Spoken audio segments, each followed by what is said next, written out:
Bıçağı öz əlinizdə uyğun, rahat. Burada bıçağın öz çıxıntısı var. Çıxıntını ortaya salırsınız, beləncə rahat. Tutdun bıçaq, baş barmaq getdi bura. Qabıq soyuldu, baba bıçağa, soğana təmas edir. Qabığı soyuldu, çatdı, fırlatdın. Çatdı, fırlatdın.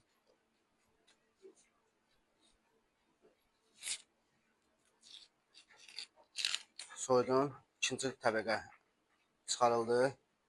İkinci təbəqə bu vəziyyətdə olmasa belə ikinci təbəqəni çıxarırlar restoran sistemində. Niyə görə? Çünki bu pişəndə ən çox çiğ qalan təbəqə budur.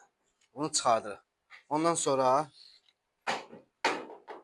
bıçaq ortadan tutuldu, kəsildi, içi çıxarıldı. Əgər belədirsə, indi bizim soğanın bəxtimizə belə çıxdı.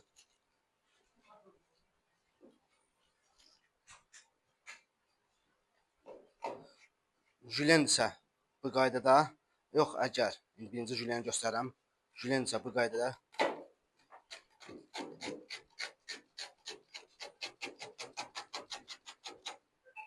Siz tələsməyin, belə tez-tez eləməyə tələsməyin. Birinci yavaş-yavaş əlinizə öyrəşdirirsiniz. Sonra onsuz da tezləşdirəsiniz.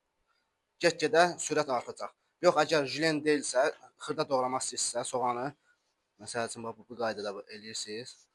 Axıra kimi yox, yarıya kimi elədiniz, yarıdan daha çox. Elədiniz, sonra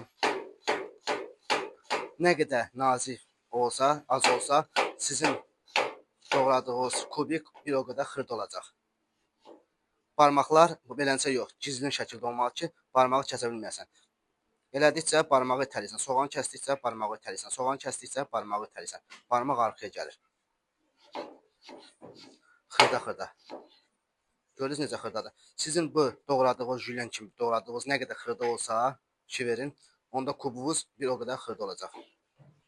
Yavaş-yavaş eləyirsiniz, əliniz öyrəşəndən sonra tez eləyirsiniz.